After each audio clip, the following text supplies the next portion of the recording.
Good morning, students. In the previous video, we have learned how to calculate new profit sharing ratio in the chapter Retirement of a Partner if no additional information is given. आज हम करते हैं कि अगर कोई additional information भी साथ में होगी तो कैसे कैलकुलेट करेंगे न्यू रेशियो। ये देखिए तीन पार्टनर है हमारे पास ए बी सी, उनकी ओल्ड रेशियो दी हुई है 3:1। अब यहाँ पे लिखा हुआ है it is the old ratio, ये पुरानी रेशियो है, तीनों काम कर रहे थे पार्टनरशिप में। बी रिटायर्स, इनमें से ये वाला बंदा जो है बी, ये वाला बंदा वो रिटायर हो गया। अगर इतनी सी इंफॉर्मेशन ही होती तो फिर तो मैंने कल आपको बताया था न्यू रेशियो निकालने के लिए आपको कुछ नहीं करना पड़ेगा।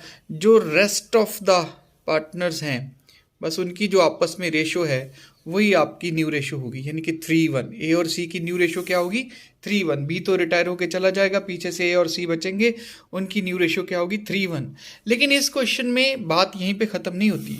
बी रिटायर्स, उसके बाद एडिशनल इंफॉर्मेशन है and his share is acquired by A and C in equal ratio. Find out new ratio. तो इसका मतलब ये सिंपल नहीं है, इसमें थोड़ी सी एडिशनल इंफॉर्मेशन दी है।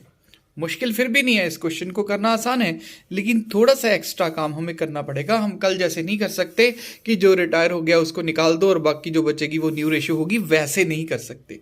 तो हम क्या करेंगे, हम यहाँ पे लिखेंगे 20 शेयर जो रिटायर हो रहा है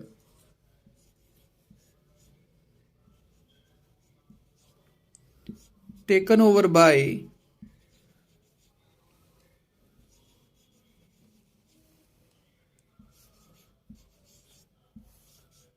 ए, कि बी का जो शेयर है वो ए ने कितना टेक ओवर किया। तो पहले तो बी का शेयर ले लो। बी का शेयर है 2/6। 2/6 को इक्वली दोनों ने लिया है, ए और सी ने, ये लिखा है वहां पे। इक्वली अगर दो लोगों में किसी शेयर को बांटना है तो सिंपली उसे 1/2 से मल्टीप्लाई कर देना चाहिए। अगर 3 लोगों में इक्वली बांटना है तो 1/3 से मल्टीप्लाई कर देना चाहिए। 4 लोगों में तो 1/4 से। तो ये दो लोगों ने, ए और सी ने, बी के शेयर को इक्वली एक्वायर किया है तो 1/2 से मल्टीप्लाई, तो 2/12 इतना शेयर ए ने टेक ओवर कर लिया। अब बीज शेयर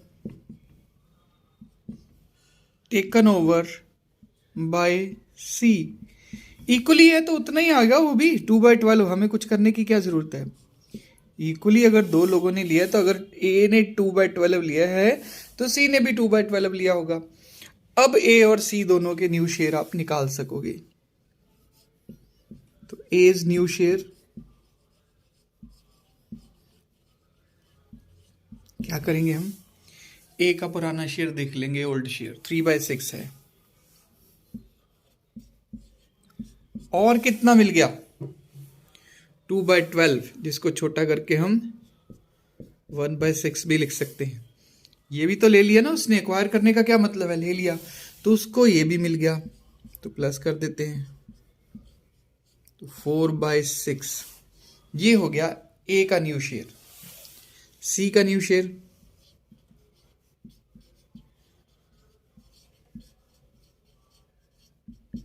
सी का पुराना शेयर यहां से देख लेते हैं, 1/6 है, प्लस उसने कितना ले लिया 2/12, या उसे भी हम 1/6 कह सकते हैं। कितना हो गया 2/6। तो ये नए शेयर आ गए हैं ए और सी के, तो उनकी न्यू रेशियो क्या बनी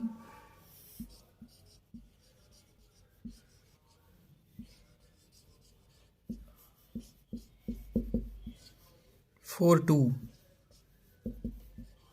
यहां से बना दी 4:2, और छोटा कर लो जब तक काटे जा सकते हैं। 2 के टेबल पे कट रहा है 2:1। तो this is the new ratio of A and C.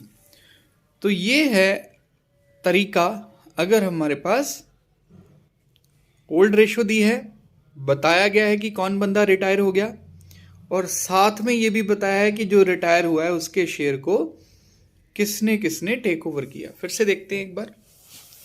A B C 3 partner थे जिनकी ओल्ड रेशियो थी 3:1, उसमें से बी रिटायर हो गया।